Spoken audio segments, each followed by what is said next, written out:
ಆತ್ಮೀಯ ವಿದ್ಯಾರ್ಥಿಗಳೇ, ಇವತ್ತು ನಾವು ಭಾರತದ ಆರ್ಥಿಕ ಸಮೀಕ್ಷೆ ಅದ್ರ ಬಗ್ಗೆ ಅಧ್ಯಯನವನ್ನ ಮಾಡೋಣ. ಭಾರತದ ಆರ್ಥಿಕ ಸಮೀಕ್ಷೆ 2025 ಮತ್ತು 26. ಈ ಒಂದು 2025 ಮತ್ತು 26ನೆಯ ಶೈಕ್ಷಣಿಕ ಆರ್ಥಿಕ ಭಾರತದ ಆರ್ಥಿಕ ಸಮೀಕ್ಷೆಯನ್ನ ಜನವರಿ 29, 2026ನೇ ತಾರೀಕಿನಂದು ಹಣಕಾಸು ಸಚಿವರಾದಂತ ನಿರ್ಮಲಾ ಸೀತಾರಾಮನ್ ಮಾಡ್ತಾರೆ, ಮಂಡಿಸುವಂತ ಕೆಲಸವನ್ನ ಮಾಡ್ತಾರೆ. ಈ ಒಂದು ಆರ್ಥಿಕ ಸಮೀಕ್ಷೆಯಲ್ಲಿ ಮುಖ್ಯ ಆರ್ಥಿಕ ಸಲಹೆಗಾರಾಗಿ ಕೆಲಸ ಮಾಡಿದವರು ವಿ ಅನಂತ ನಾಗೇಶ್ವರನ್ ಅಂತೇಳಿ. ಈ ಆರ್ಥಿಕ ಸಮೀಕ್ಷೆಯಲ್ಲಿ ವ್ಯಕ್ತವಾದಂತೆ GDP ಬೆಳವಣಿಗೆಯನ್ನ ನೋಡೋಣ.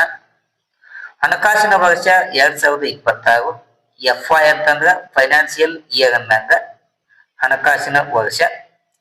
2026ರಲ್ಲಿ 7.4 ಎಂದು ಅಂದಾಜನ್ನ ಮಾಡಲಾಗಿದೆ.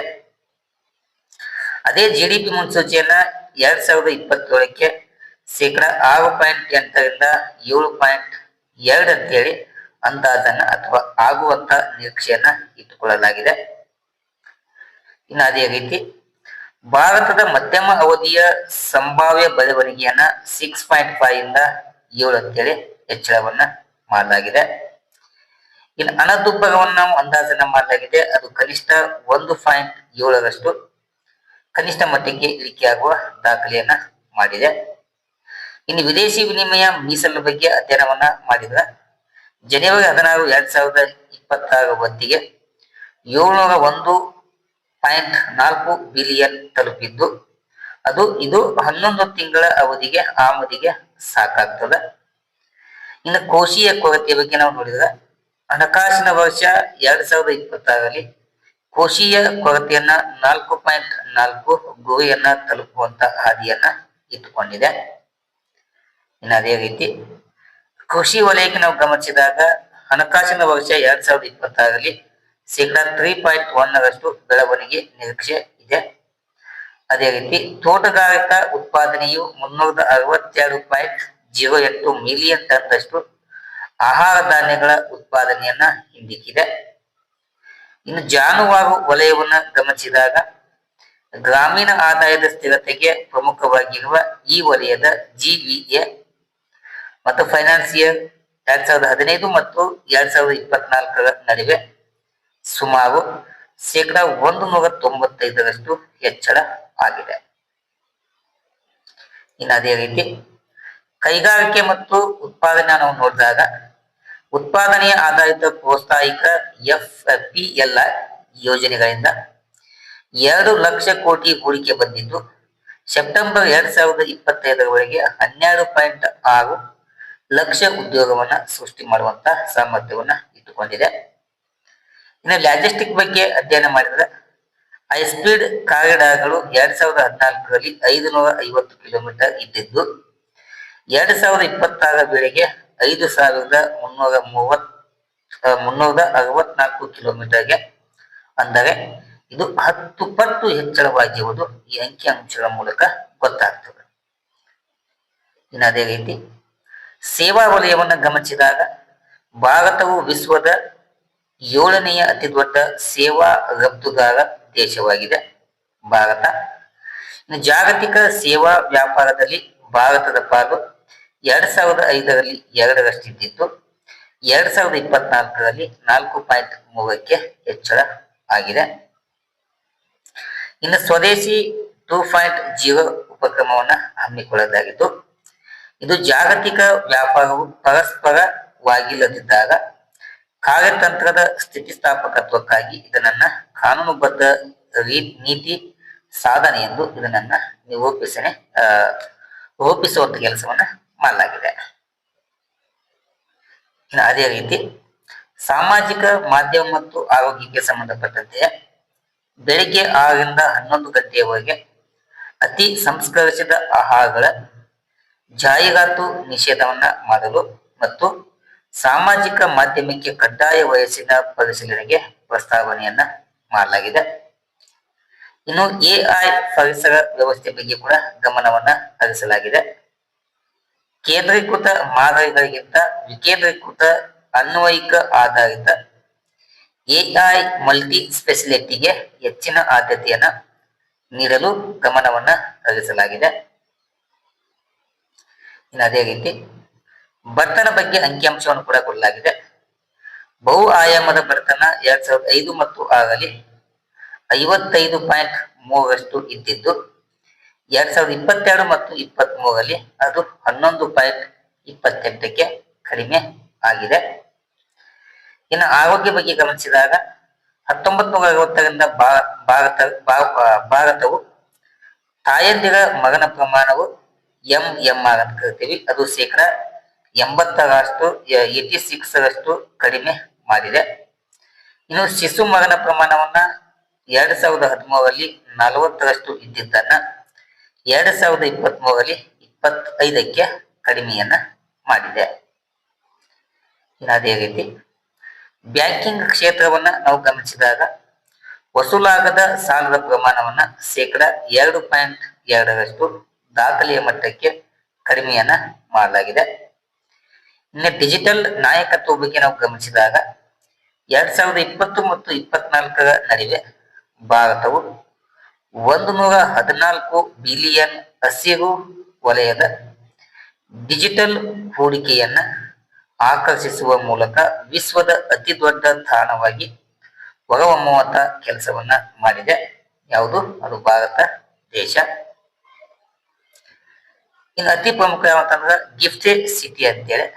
ಇಲ್ಲಿ ನೋಡ್ರಿ, ಭಾರತದ ಮೊದಲ ಅಂತಾರಾಷ್ಟ್ರೀಯ ಹಣಕಾಸು ಸೇವಾ ಕೇಂದ್ರವು ಜಾಗತಿಕ ಬಂಡವಾಳವನ್ನ ಆಕರ್ಷಿಸಲು ಪೂರಕವಾದಂತ ವ್ಯವಸ್ಥೆಯನ್ನ ರೂಪಿಸುವಂತ ಕೆಲಸವನ್ನ ಭಾರತ ಮಾಡ್ತಾ ಇದೆ. ಇನ್ನು ಗಿಗ್ ವರ್ಕರ್ಸ್ ಬಗ್ಗೆ ಮಾಹಿತಿಯನ್ನ ಹಂಚಿಕೊಂಡಿದೆ. 2021ರಿಂದ 2025ರವರೆಗೆ ಗಿಗ್ ಕಾರ್ಮಿಕರ ಸಂಖ್ಯೆಯಲ್ಲಿ ಶೇಕಡ 55ರಷ್ಟು ಹೆಚ್ಚಳ ಆಗಿದೆ. ಇದನ್ನ ಈ ಶ್ರಮ ಪೋರ್ಟಲ್ನಲ್ಲಿ 31 ಕೋಟಿಗೂ ಹೆಚ್ಚು ಕಾರ್ಮಿಕರು ನೋಂದಾಯಿಸಿಕೊಂಡಿದ್ದಾರೆ ಎಂಬ ಮಾಹಿತಿ ಆರ್ಥಿಕ ಸಮೀಕ್ಷೆಯಲ್ಲಿ ಬೆಳಕಿಗೆ ಬಂದಿದೆ. ನೆಕ್ಸ್ಟ್ ಒನ್, ಜಾಗತಿಕ ನಾವೀನ್ಯತೆ ಸೂಚ್ಯಾಂಕದಲ್ಲಿ ಭಾರತ 38ನೇ ಸ್ಥಾನಕ್ಕೆ ಜಿಗಿತ ಆಗಿದೆ. ಇನ್ನು ಗ್ರೀನ್ ಫೀಲ್ಡ್ ಹೂಡಿಕೆಯಲ್ಲಿ ಭಾರತ ಜಾಗತಿಕವಾಗಿ 4ನೇ ಸ್ಥಾನವನ್ನ ಪಡೆದುಕೊಂಡಿದೆ. ಇಲ್ಲಿ ಗಮನಿಸುವ ವಿದ್ಯಾರ್ಥಿಗಳೇ, ಆರ್ಥಿಕ ವರ್ಷ ಮತ್ತು GDPಯ ಬೆಳವಣಿಗೆಯನ್ನ ಇಲ್ಲಿ ಕೊಡಲಾಗಿದೆ.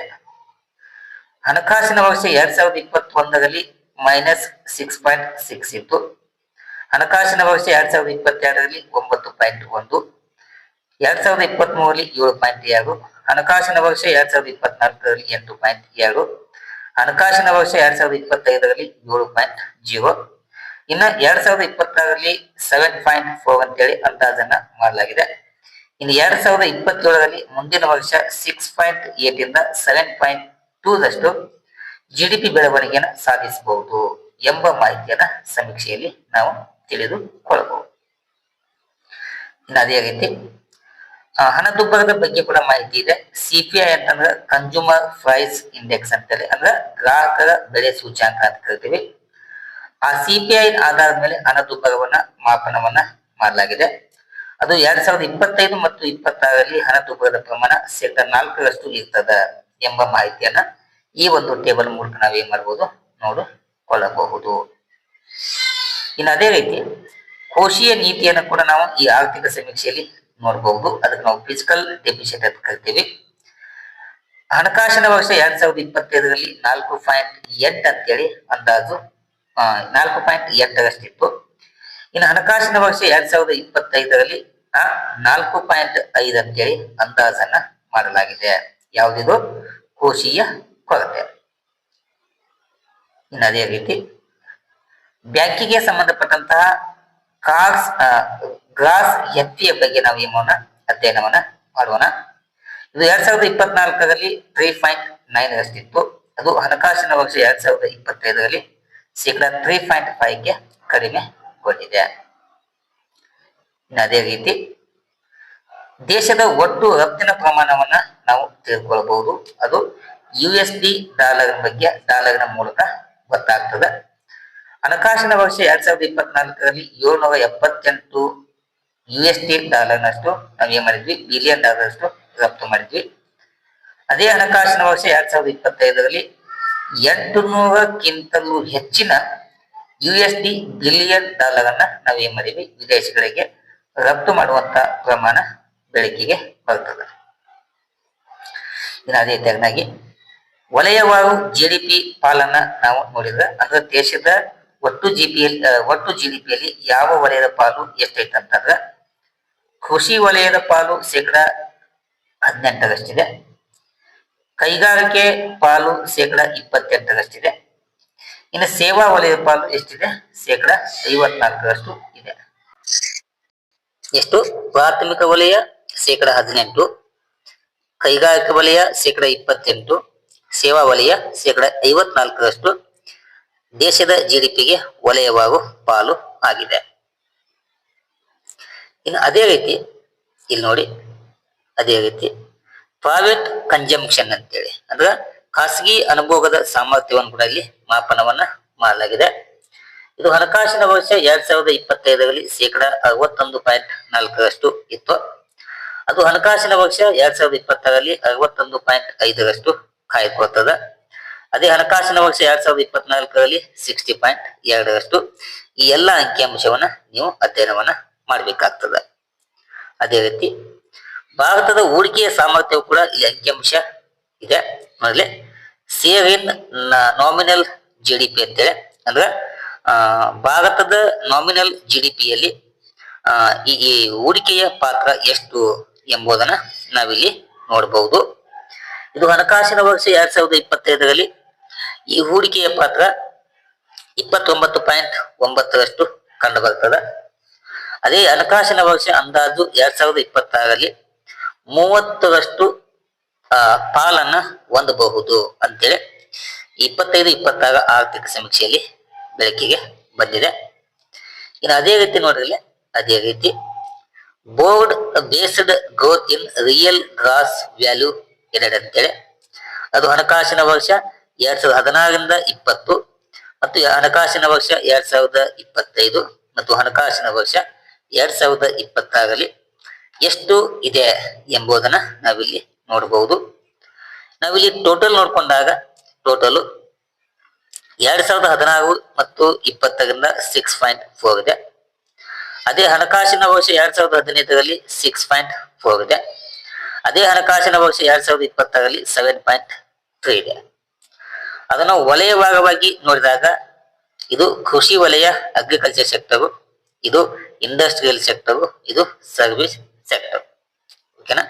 ಇಲ್ಲಿ 3.1 ಅಗ್ರಿಕಲ್ಚರ್ ಇದೆ, 6.2 ಇಂಡಸ್ಟ್ರಿಯಲ್ ಇದೆ, ಆಮೇಲೆ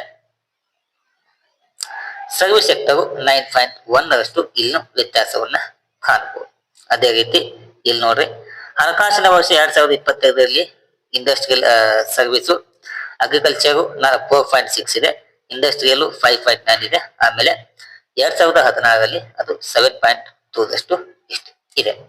ಈ ತೆರನಾಗಿ ವ್ಯತ್ಯಾಸವನ್ನ ನಾವಿಲ್ಲಿ ಕಾಣಬಹುದು. ಇದನ್ನು ಕೂಡ ಸೂಕ್ಷ್ಮವಾಗಿ ಗಮನಿಸಬೇಕು. ಇನ್ನು ಅದೇ ರೀತಿಯಾಗಿ ಫಿಸಿಕಲ್ ಡೆಫಿಸಿಟ್ ಮತ್ತು ಪ್ರೈಮರಿ ಡೆಫಿಸಿಟ್ ಅಂತೇಳಿ, ಅಂದ್ರೆ ಕೋಶೀಯ ಕೊರತೆ ಮತ್ತು ಪ್ರಾಥಮಿಕ ಕೊರತೆಯನ್ನ ಮಾಪನವನ್ನ ಮಾಡಲಾಗಿದೆ. ಹಣಕಾಸಿನ ವರ್ಷ 2026ರಲ್ಲಿ ಪ್ರಾಥಮಿಕ ಕೊರತೆ 0.8ರಷ್ಟು ಇದೆ. ಇನ್ನು ಕೋಶೀಯ ಕೊರತೆ 4.4ರಷ್ಟು ಇದೆ. ಇದು ಅಂದಾಜು ಮಾಡಲಾಗಿದೆ. ಹಣಕಾಸಿನ ವರ್ಷ 2025ರಲ್ಲಿ ಪ್ರಾಥಮಿಕ ಕೊರತೆ 1.3 ಇತ್ತು, ಕೋಶೀಯ ಕೊರತೆ 4.8ರಷ್ಟು ಇತ್ತು. ಈ ಎರಡು ಅಂಶವನ್ನ ನೀವು ಗಮನಿಸಬೇಕಾಗ್ತದ. ಇದಾದ್ಮೇಲೆ ಇಲ್ಲಿ ನೋಡ್ರಿ, ನರೇಗಾ ಪರಿಷ್ಕರಣೆ ಮಾಡಿ ಹೊಸ GRAM-Gಗೆ ಕಾಯ್ದೆ ಅನುಷ್ಠಾನಗೊಳಿಸಲಾಗ್ತದೆ ಎಂದು ಈ ಸಮೀಕ್ಷೆ ತಿಳಿಸಿದೆ. ಅಂದ್ರೆ ಮಹಾತ್ಮ ಗಾಂಧಿ ಉದ್ಯೋಗ ಖಾತ್ರಿ ಯೋಜನೆ ಏನಿದೆಯಲ್ಲ, ಅದರ ಬದಲಿಯಾಗಿ GRAM-Gಗೆ ಕಾಯ್ದೆಗೆ ಅನುಷ್ಠಾನ ಮಾಡುವುದಾಗಿ ಈ ಒಂದು ಆರ್ಥಿಕ ಸಮೀಕ್ಷೆಯಲ್ಲಿ ತಿಳಿಸಿ ಕೊಡಲಾಗಿದೆ. ಇನ್ನೊಂದು ಯಾವುದು, ಚೆಕ್ ಫುಡ್ ಜಾಹೀರಾತಿಗೆ ಸಮಯವನ್ನ ನಿರ್ಬಂಧವನ್ನ ಮಾಡಲಾಗಿದೆ. ಅದು ಸಮಯ ಬೆಳಿಗ್ಗೆ 6ರಿಂದ ರಾತ್ರಿ 11 ಗಂಟೆಗೆ. ನಿರ್ಬಂಧವನ್ನ ಹೇರುವಂತ ಒಂದು ಸನ್ನಿವೇಶವನ್ನ ಹಮ್ಮಿಕೊಳ್ಳಲಾಗಿದೆ. ಇನ್ನ ಚಿನ್ನ ಬೆಳ್ಳಿ ದರ ಮತ್ತಷ್ಟು ಏರಿಕೆ ಆಗುವ ಸಾಧ್ಯತೆ ಇದೆ. ಎಷ್ಟಂತಂದ್ರ ಬೆಳ್ಳಿ ಬೆಲೆಗೆ ಕೆಜಿಗೆ 4,00,000 ರೂಪಾಯಿ ಮುಟ್ಟಿದರೆ ಚಿನ್ನದ ದರ 10 ಗ್ರಾಮಿಗೆ 1.70 ಲಕ್ಷವನ್ನ ತಲುಪಬಹುದು. ಎಥೆನಾಲ್ ನೀತಿಯನ್ನು ಬಿಡುಗಡೆ ಮಾಡಲಾಗಿದೆ. ಅದರ ಲಾಭ ಮತ್ತು ಆತಂಕವನ್ನು ತಿಳಿದುಕೊಳ್ಳೋಣ. ಲಾಭ 1.44 ಕೋಟಿ ವಿದೇಶಿ ವಿನಿಮಯ ಉಳಿತಾಯ ಆಗಬಹುದು. ಇನ್ನು 245 ಲಕ್ಷ MT ಕಚ್ಚಾ ತೈಲ ಬಳಕೆ ಇಳಿಕೆ ಆಗಬಹುದು. ಇನ್ನು ಆತಂಕ ಏನಂತಂದ್ರ ಆಹಾರದ ಭದ್ರತೆ ಕೊರತೆ ಸಾಧ್ಯತೆ ಮತ್ತು ಎಣ್ಣೆ ಬೀಜ ಆಮದು ಪ್ರಮಾಣ ಹೆಚ್ಚಳ ಆಗ್ತವೆ. ಅದೇ ರೀತಿ ಗೃಹ ಸಾಲ ಬಾಕಿ 37 ಲಕ್ಷ ಕೋಟಿಗೆ ಹೆಚ್ಚಳ ಆಗಿದೆ. ಇದು 2025ರ ಅಂತ್ಯದ ವೇಳೆಗೆ, ಅದು ಮಾರ್ಚ್ ತಿಂಗಳು, ಸುಮಾರು 4 ಪಟ್ಟು ಹೆಚ್ಚಳವಾಗಿ 37 ಲಕ್ಷ ಕೋಟಿ ರೂಪಾಯಿಗಳಿಗೆ ತಲುಪಿದೆ. ಇದು 2015ರಲ್ಲಿ GDPಯಲ್ಲಿ 4ರಷ್ಟಿದ್ದಂತ ಗೃಹ ಸಾಲದ ಪಾಲು 2024 ಮತ್ತು 25ರ ಸಾಲಿನಲ್ಲಿ 11%ಕ್ಕೆ ಹೆಚ್ಚಳ ಆಗಿದೆ. ಇನ್ನು ಅದೇ ರೀತಿಯಾಗಿ ಕೃಷಿ ವಲಯವನ್ನು ತೆಗೆದುಕೊಂಡಾಗ ದೇಶದ 46.1ರಷ್ಟು ಉದ್ಯೋಗ ಕೃಷಿ ವಲಯದಿಂದ ಸೃಷ್ಟಿ ಆಗ್ತದ. ಎಷ್ಟು? 46.1. 2040ರ ವೇಳೆಗೆ ವಿಕಸಿತ ಭಾರತದ ಗುರಿ ತಲುಪುವ ಭಾರತದ ಕೃಷಿ ವಲಯ ಅತ್ಯಂತ ಪ್ರಮುಖವಾದಂತಹ ವಲಯವಾಗಿ ನಾವು ಅಧ್ಯಯನವನ್ನ ಮಾಡ್ತೇವೆ. ಅದೇ ರೀತಿ ಫೋನ್ ತಯಾರಿಕೆಗೆ 13,700 ಕೋಟಿ ಹಣವನ್ನ ಹೂಡಿಕೆಯನ್ನ ಮಾಡಲಾಗಿದೆ. 2020ರಿಂದ ಏಪ್ರಿಲ್ನಿಂದ 2025 ಸೆಪ್ಟೆಂಬರ್ವರೆಗೆ ಸುಮಾರು 9.34 ಲಕ್ಷ ಕೋಟಿ ಮೌಲ್ಯದ ಮೊಬೈಲ್ ಫೋನ್ಗಳು ಉತ್ಪಾದನೆಯಾಗಿದ್ದು 5.12 ಲಕ್ಷ ಕೋಟಿ ಮೌಲ್ಯದ ಫೋನ್ಗಳು ರಫ್ತಾಗಿವೆ. ಅದೇ ರೀತಿ 2025ರ ಹಣಕಾಸು ವರ್ಷದಲ್ಲಿ ದೇಶದಲ್ಲಿ ಎಲೆಕ್ಟ್ರಾನಿಕ್ ವಸ್ತುಗಳ ಉತ್ಪಾದನೆ 19% ಹೆಚ್ಚಳವಾಗಿದ್ದು 11.3 ಲಕ್ಷ ಕೋಟಿಗಳಿಗೆ ತಲುಪಿದೆ ಎಂದು ಆರ್ಥಿಕ ಸಮೀಕ್ಷೆ ತಿಳಿಸಿದೆ. ಇನ್ನು ಅದೇ ರೀತಿ AI ಆಧಾರಿತ ಮಂಡಳಿ ಸ್ಥಾಪನೆಗೆ ಒಲವನ್ನ ಕೊಡಲಾಗಿದೆ. ದೇಶದಲ್ಲಿ ಕೃತಕ ಬುದ್ಧಿಮತ್ತೆ ಅಳವಡಿಕೆಯ ವೇಗವನ್ನ ಅಳೆಯಲು ಮತ್ತು ನಿಯಂತ್ರಿಸಲು ಭಾರತ AI ಆರ್ಥಿಕ ಮಂಡಳಿಯನ್ನ ರಚನೆಯನ್ನ ಮಾಡಬೇಕು. ಇನ್ನು ಅದೇ ರೀತಿ COVID-19 ನಂತರ ಸಮಯದಲ್ಲಿ ಹೆಚ್ಚಳವಾಗಿದ್ದ ಆನ್ಲೈನ್ ಬೋಧನಾ ಸಾಧನಗಳ ಮೇಲಿನ ಅವಲಂಬನೆಯನ್ನು ತಗ್ಗಿಸಿ ಆಫ್ಲೈನ್ ಬೋಧನೆಗೆ ಆದ್ಯತೆಯನ್ನ ನೀಡಬೇಕು ಎಂಬ ಅಂಶವನ್ನು ಕೂಡ ಈ ಆರ್ಥಿಕ ಸಮೀಕ್ಷೆಯಲ್ಲಿ ವರದಿಯನ್ನ ಬಿಡುಗಡೆ ಮಾಡಲಾಗಿದೆ. ಇನ್ನು ಅದೇ ರೀತಿ ಭಾರತವು ವಿಶ್ವದ 2ನೇ ಅತಿ ದೊಡ್ಡ ಮೊಬೈಲ್ ಫೋನ್ ತಯಾರಿಕಾ ರಾಷ್ಟ್ರವಾಗಿದ್ದು ದೇಶದಲ್ಲಿ 2014ರಲ್ಲಿ ಕೇವಲ 2 ಮೊಬೈಲ್ ಫೋನ್ ಕಾರ್ಖಾನೆಗಳು ಇದ್ವು. ಅದಾದ್ಮೇಲೆ ಭಾರತವು ವಿಶ್ವದ 3ನೇ ಅತಿ ದೊಡ್ಡ ದೇಶೀಯ ವಿಮಾನಯಾನ ಮಾರುಕಟ್ಟೆ ಆಗಿ ಹೊರಹೊಮ್ಮಿದೆ. ಇಲ್ಲಿ ವಿಮಾನ ನಿಲ್ದಾಣಗಳ ಸಂಖ್ಯೆ 2014ರಲ್ಲಿ 74 ಇದ್ದಿದ್ದು 2025ರಲ್ಲಿ 164ಕ್ಕೆ ಹೆಚ್ಚಳ ಆಗಿವೆ. ಅದೇ ರೀತಿ $135.4 ಶತಕೋಟಿ 2025ರಲ್ಲಿ ಅನಿವಾಸಿ ಭಾರತೀಯರಿಂದ ಬಂದಿದ್ದು ಭಾರತವು ವಿಶ್ವದ ಅತಿ ದೊಡ್ಡ ಹಣ ರವಾನೆಯನ್ನ ಸ್ವೀಕರಿಸುವಂತ ರಾಷ್ಟ್ರ ಆಗಿದೆ. ಅದೇ ರೀತಿ ಉಪಗ್ರಹ ಡಾಕಿಂಗ್ ಸಾಮರ್ಥ್ಯ ಸಾಧಿಸಿದ ವಿಶ್ವದ 4ನೇ ರಾಷ್ಟ್ರವಾಗಿ ಭಾರತ ಹೊರಹೊಮ್ಮಿದೆ. ಇದರೊಂದಿಗೆ ದೇಶೀಯ ಮಿಷನ್ಗಳು ಮತ್ತು ಖಾಸಗಿ ವಲಯದ ಭಾಗವಹಿಸುವಿಕೆಯು ವಿಸ್ತರಣೆಯನ್ನ ಗೊಂಡಿದೆ. ನೆಕ್ಸ್ಟ್ ಒನ್ 55.02 ಕೋಟಿ. ಇದು 2025ರ ಅಂತ್ಯದಲ್ಲಿ ದೇಶಾದ್ಯಂತ ತೆರೆಯಲಾಗಿರುವ PM ಜನಧನ ಯೋಜನೆ ಖಾತೆ. ಎಷ್ಟು? 55.2 ಕೋಟಿಯಷ್ಟು ಜನಧನ್ ಖಾತೆಗಳು ಅದಾವಂತ. ಆ ಪೈಕಿ ಗ್ರಾಮೀಣ ಮತ್ತು ಅರೆನಗರ ಪ್ರದೇಶಗಳಲ್ಲಿ 36.63 ಕೋಟಿ ಖಾತೆಯನ್ನ ನಾವು ಈ ಒಂದು ಯೋಜನೆಯಲ್ಲಿ ತೆಗೆಯಲಾಗಿದೆ. ಬಂಡವಾಳ ವೆಚ್ಚದಲ್ಲಿ ಹೆಚ್ಚಳವನ್ನ ಮಾಡಲಾಗಿದೆ. 2018ರಲ್ಲಿ 2.63 ಲಕ್ಷ ಕೋಟಿ ಇತ್ತು. ಅದು 2026 ವರ್ಷದಲ್ಲಿ 11.21 ಲಕ್ಷ ಕೋಟಿಗೆ ಬಂಡವಾಳ ವೆಚ್ಚವನ್ನ ಹೆಚ್ಚಳವನ್ನ ಮಾಡಲಾಗಿದೆ. 2026 ಹಣಕಾಸು ವರ್ಷದಲ್ಲಿ 15.48 ಲಕ್ಷ ಕೋಟಿ ರೂಪಾಯಿಗಳ ಪರಿಣಾಮಕಾರಿ ಬಂಡವಾಳ ವೆಚ್ಚದೊಂದಿಗೆ ಮೂಲ ಸೌಕರ್ಯ ಬೆಳವಣಿಗೆ ಕೂಡ ಅತಿ ಚಾಲಕ ಶಕ್ತಿಯಾಗಿ ಹೊರಹೊಮ್ಮಿದೆ. ಇನ್ನು ಅದೇ ರೀತಿ ಮೂಲಭೂತ ಸೌಕರ್ಯವನ್ನ ವಿಸ್ತರಣೆಯನ್ನ ಮಾಡಲಾಗಿದೆ. ಅದು ರಾಷ್ಟ್ರೀಯ ಹೆದ್ದಾರಿ ಮೂಲಭೂತ ಸೌಕರ್ಯವು ಗಣನೀಯವಾಗಿ ವೃದ್ಧಿಯಾಗಿದ್ದು ರಾಷ್ಟ್ರೀಯ ಹೆದ್ದಾರಿ ಜಾಲವು 2014ರಲ್ಲಿ 91,287 ಕಿಲೋಮೀಟರ್ ಇತ್ತು. ಅದು 2025ರ ಹೊತ್ತಿಗೆ 1,46,572 ಕಿಲೋಮೀಟರ್ಗೆ ಹೆಚ್ಚಳ ಆಗಿದೆ. ಇದು ಸುಮಾರು 60% ಬೆಳೆದಿದ್ದು ಕಾರ್ಯಾಚರಣೆಯಲ್ಲಿರುವಂತಹ ಹೈಸ್ಪೀಡ್ ಕಾರಿಡಾರ್ಗಳು ಸುಮಾರು 10 ಪಟ್ಟು ಹೆಚ್ಚಾಗಿದ್ದು 550 ಕಿಲೋಮೀಟರ್ ಇದ್ದಂತ ಆ ಒಂದು ಸೌಲಭ್ಯ ಈಗ 5,364 ಕಿಲೋಮೀಟರ್ಗೆ ಹೆಚ್ಚಳವನ್ನ ಸಾಧಿಸಿದೆ. ನೆಕ್ಸ್ಟ್ ಒನ್, ರೈಲು ಜಾಲದ ವಿಸ್ತರಣೆಯನ್ನ ಮಾಡಲಾಗಿದೆ.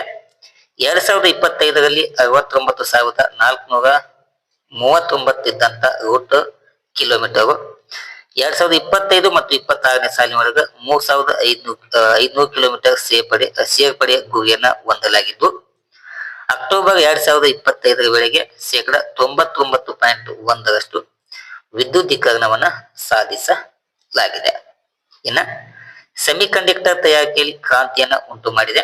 ನೋಡಲೆ ಭಾರತೀಯ ಸೆಮಿಕಂಡಕ್ಟರ್ ಮಿಷನ್ ದೇಶೀಯ ಸಾಮರ್ಥ್ಯವನ್ನ ಹೆಚ್ಚಳವನ್ನ ಮಾಡಿದೆ. ಅದು 6 ರಾಜ್ಯಗಳಲ್ಲಿ ಸುಮಾರು 1.60 ಲಕ್ಷ ಕೋಟಿ ರೂಪಾಯಿ ಹೂಡಿಕೆಯ 10 ಸೆಮಿಕಂಡಕ್ಟರ್ ತಯಾರಿಕೆ ಮತ್ತು ಪ್ಯಾಕೇಜಿಂಗ್ ಯೋಜನೆಗಳಿಗೆ ಅನುಮೋದನೆಯನ್ನ ನೀಡಲಾಗಿದೆ. ಅದೇ ರೀತಿ ಸರಕು ರಫ್ತು ಕೂಡ ದ್ವಿಗುಣವಾಗಿದೆ. ಇಲ್ಲಿ 2024ರಿಂದ 2025ರ ನಡುವೆ 1% 1.8ಕ್ಕೆ ಹೆಚ್ಚಳಗೊಂಡಿದೆ. ನೆಕ್ಸ್ಟ್ ಒನ್, ಸಾಮಾಜಿಕ ಹೊಣೆಗಾರಿಕೆ ಅಧಿಕಗೊಂಡಿದೆ. ಅದು 2021-22 ಹಣಕಾಸು ವರ್ಷದಲ್ಲಿ ಏರಿಕೆ ಪ್ರವೃತ್ತಿಯನ್ನ ತೋರಿಸ್ತದ. ಅದಕ್ಕೆ ಸಂಬಂಧಪಟ್ಟಂತ ಅಂಕಿಅಂಶ ನೋಡಲಿ 7.9ಕ್ಕೆ ಹೆಚ್ಚಳಗೊಂಡಿದೆ. ನೆಕ್ಸ್ಟ್ ಒನ್, ಶುದ್ಧ ಕುಡಿಯುವ ನೀರಿಗೆ ಸಂಬಂಧಪಟ್ಟಂತೆ ಕೆಲವೊಂದು ಪ್ರಮುಖ ಅಂಶಗಳನ್ನ ಇಲ್ಲಿ ನಾವು ನೋಡಬಹುದು. ನೋಡಲಿ ಅಕ್ಟೋಬರ್ 2020ರ ಹೊತ್ತಿಗೆ ಜಲ ಜೀವನ್ ಮಿಷನ್ ಅಡಿಯಲ್ಲಿ 81%ಕ್ಕೂ ಹೆಚ್ಚು ಗ್ರಾಮೀಣ ಮನೆಗಳು ಶುದ್ಧ ನಲ್ಲಿ ನೀರು ಸಂಪರ್ಕವನ್ನ ಹೊಂದಿವೆ. ಇನ್ನ ತೆಲಿ ಸಾಂದ್ರತೆಯು 86.76ಕ್ಕೆ ತಲುಪಿದ್ದು ದೇಶದ 99.9% ಜಿಲ್ಲೆಗಳಲ್ಲಿ ಈಗ 5G ಸೇವೆಗಳು ಲಭ್ಯ ಇದೆ. ಅಷ್ಟೇ ಅಲ್ಲದೆ ಕೊಳ್ಳುವ ಸಮಾನ ಸಾಮರ್ಥ್ಯ ಕೆಪಾಸಿಟಿ ಆಫ್ ಪರ್ಚೇಸಿಂಗ್ ಪಾರ್ಟಿ ಅಂತೇಳಿ ಅದರಲ್ಲಿ ಅಮೆರಿಕ ಹಾಗೂ ಚೀನಾದ ನಂತರ ಭಾರತ 3ನೇಯ ಅತಿ ದೊಡ್ಡ ಶಕ್ತಿಯಾಗಿ ಭಾರತ ಗುರುತಿಸಿಕೊಂಡಿದೆ. ಇನ್ನು ಪ್ರಸಕ್ತ ಹಣಕಾಸು ವರ್ಷದಲ್ಲಿ ಭಾರತ GDP ಅಂದ್ರೆ ಒಟ್ಟು ಸರಕುಗಳ ಉತ್ಪನ್ನ ಏನಿದೆಯಲ್ಲ ಅದರ ಪ್ರಮಾಣ ಸುಮಾರು 74% ಇದೆ ಅಂತೇಳಿ ಈ ಸಮೀಕ್ಷೆಯಲ್ಲಿ ನಮಗೆ ಮಾಹಿತಿ ಲಭ್ಯ ಆಗ್ತದೆ. ಇನ್ನು ಅದೇ ರೀತಿ ವಿದ್ಯುತ್ ವಲಯದ ಸುಸ್ಥಿರ ಮತ್ತು ಲಾಭದಾಯಕತೆ ಬಗ್ಗೆ ಇಲ್ಲಿ ಮಾಹಿತಿಯನ್ನು ನಾವು ನೋಡಬಹುದು. ವಿದ್ಯುತ್ ವಲಯವು ಸುಸ್ಥಿರ ಸಾಮರ್ಥ್ಯ ಬೆಳವಣಿಗೆ ಸಾಧಿಸುತ್ತಿದ್ದು ನವೆಂಬರ್ 2025ರ ವೇಳೆಗೆ ಸ್ಥಾಪಿತ ಸಾಮರ್ಥ್ಯವು 509.74 ಗಿಗಾವ್ಯಾಟ್ ತಲುಪಿದೆ. ಅಂದ್ರೆ 11.6% ಬೆಳವಣಿಗೆಯನ್ನ ಸಾಧಿಸಿದೆ. ಇಲ್ಲಿ ನೋಡ್ರಿ, ಹೀಗಾಗಿ ನವೀಕರಿಸಬಹುದಾದ ಇಂಧನದ ಪಾಲು 49.83 ಅಷ್ಟಿದೆ. ಈ ಪೈಕಿ ಬೇಡಿಕೆ ಮತ್ತು ಪೂರೈಕೆಯ ನಡುವಿನ ಅಂತರ ಶೂನ್ಯಕ್ಕೆ ಇಳಿಕೆಗೊಂಡಿದೆ. ವಿದ್ಯುತ್ ವಿತರಣಾ ಕಂಪನಿಗಳು 2024-25ರಲ್ಲಿ ಮೊದಲ ಬಾರಿಗೆ 2,701 ಕೋಟಿ ನಿವ್ವಳ ಲಾಭ ದಾಖಲಿಸಿಕೊಂಡಿವೆ. ಅದೇ ರೀತಿ 2025-26 ಅವಧಿಯಲ್ಲಿ ಡಿಸೆಂಬರ್ ಅಂತ್ಯದ ವೇಳೆಗೆ ದೇಶದಲ್ಲಿ ಒಟ್ಟು 38.61 ಗಿಗಾವ್ಯಾಟ್ ನವೀಕರಿಸಬಹುದಾದ ಇಂಧನ ಸಾಮರ್ಥ್ಯವನ್ನು ಸ್ಥಾಪನೆ ಮಾಡಲಾಗಿದೆ. ಇದರಲ್ಲಿ ಜೈವಿಕ ಶಕ್ತಿ ಮತ್ತು 3.24 ಗಿಗಾವ್ಯಾಟ್ ಜಲ ವಿದ್ಯುತ್ ಶಕ್ತಿ ಸೇರಿಕೊಂಡಿವೆ.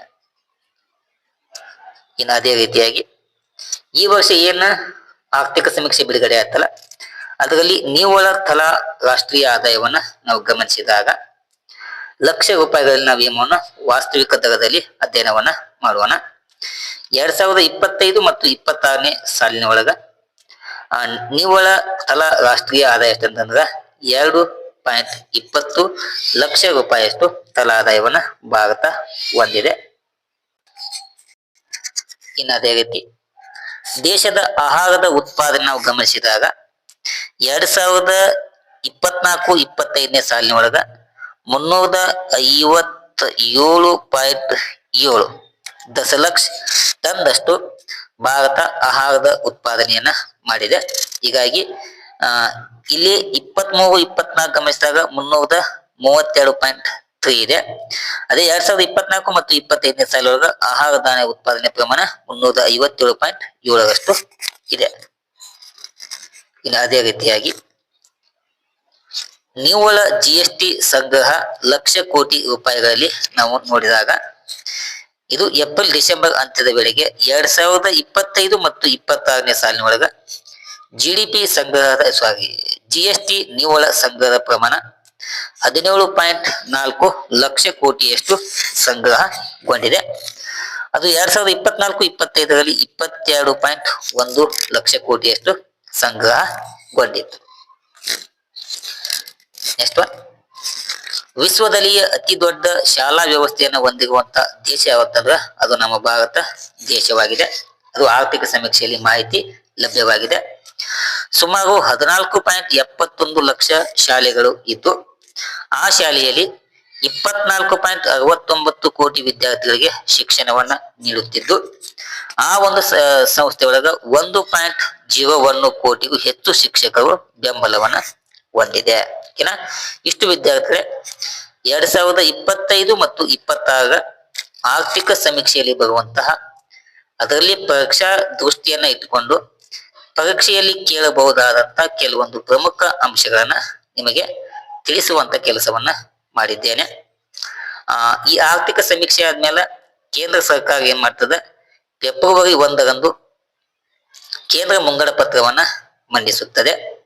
ಆ ಕೇಂದ್ರ ಮುಂಗಡ ಪತ್ರ ಮಂಡನೆಯಾದಾಗ ಅದನ್ನು ಕೂಡ ನಿಮಗೆ ಏನ್ ಮಾಡ್ತೇನೆ, ಆ ವಿಡಿಯೋನ ಮಾಡುವುದರ ಮೂಲಕ ಅದರ ಮಾಹಿತಿಯನ್ನು ಕೂಡ ನಿಮಗೆ ತಿಳಿಸಿಕೊಡುವಂತ ಕೆಲಸವನ್ನ ಮಾಡಲಾಗ್ತದೆ. ಓಕೆನಾ? ಇಲ್ಲಿಯ ತನಕ ತರಗತಿಯನ್ನು ವೀಕ್ಷಣೆ ಮಾಡಿದಂತ ಎಲ್ಲಾ ಸ್ಪರ್ಧಾ ಮಿತ್ರರಿಗೆ ಧನ್ಯವಾದಗಳನ್ನ ತಿಳಿಸ್ತಾ ಈ ಒಂದು ತರಗತಿಯನ್ನ ಇಲ್ಲಿಗೆ ಮುಗಿಸ್ತೇನೆ. Thank you. ನಮಸ್ಕಾರ.